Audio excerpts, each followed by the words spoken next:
हॉर्मुझची सामुद्रधुनी पुन्हा बंद करण्याचा इराणचा निर्णय। अमेरिकेची लष्करी नाकेबंदी जोपर्यंत उठत नाही तोपर्यंत सामुद्रधुनी खुली होणार नाही, इराणचा इशारा।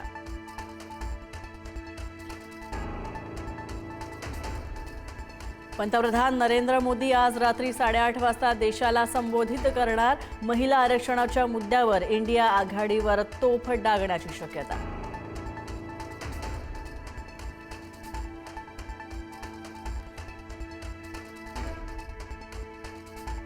बाळासाहेब भवनाबाहेर शिंदे गट आक्रमक, तर शिंदेंच्या महिला कार्यकर्त्यांचं आंदोलन। नीलम गोऱ्हे आणि मनीषा कायंदेच्या नेतृत्वामध्ये आंदोलन।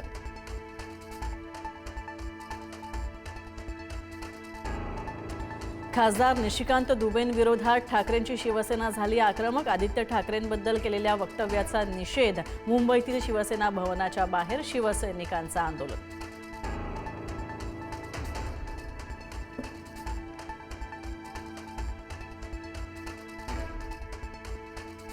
उपमुख्यमंत्री सुनेत्रा पवार आणि पार्थ पवारांनी घेतली पंतप्रधान नरेंद्र मोदींची भेट। तिन्ही नेत्यांमध्ये 25 मिनिटं चर्चा झाल्याची माहिती।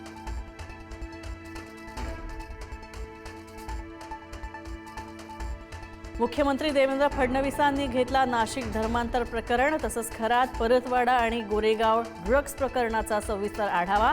खरातच्या विरोधात भक्कम पुरावे गोळा करण्याच्याही मुख्यमंत्र्यांच्या सूचना। धर्मांतरासारखे प्रकार सहन केले जाणार नाहीत, मुख्यमंत्र्यांचा आदेश। बंधुबाबा अशोक खरातला 14 दिवसांची न्यायालयीन कोठडी। चौथ्या गुन्ह्यामध्ये खरातला 14 दिवसांची न्यायालयीन कोठडी, तर 5व्या गुन्ह्यामध्ये न्यायालयात अर्ज दाखल।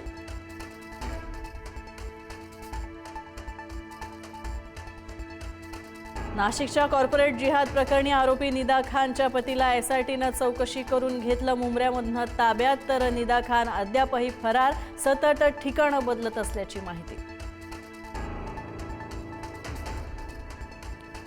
नाशिकमध्ये टीसीएस प्रकरणातील आरोपींचे मोबाईल, लॅपटॉप जप्त करून क्लोनिंग आणि व्हॉट्सअप ग्रुपमधून धर्मांतरणाचे कट रचल्याचं उघड। डिजिटल पुरावे आता संपूर्ण प्रकरणाचं सत्य काढणार बाहेर।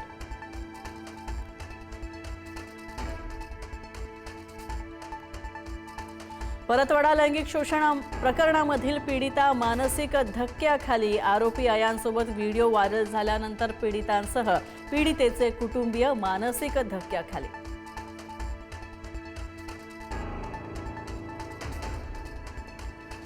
ॲक्सिस बँकेत सुद्धा नाशिकच्या टीसीएस सारख्याच घटना घडल्या होत्या। अमृता फडणवीस यांचा मोठा गौप्यस्फोट। ॲक्सिस बँकेतील घटना लक्षात येताच कारवाई केल्याचं केलं वक्तव्य।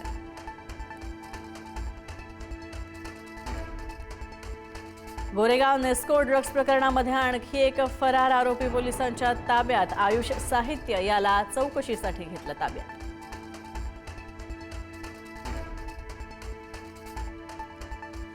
राज्यातील सर्वच शाळांमध्ये मराठी भाषा शिकवणं बंधनकारक। नियमांचं उल्लंघन करणाऱ्या संस्थेची मान्यता रद्द करण्याचे आदेश। 1 लाख रुपयांचा दंड, राज्य शासनाचा निर्णय।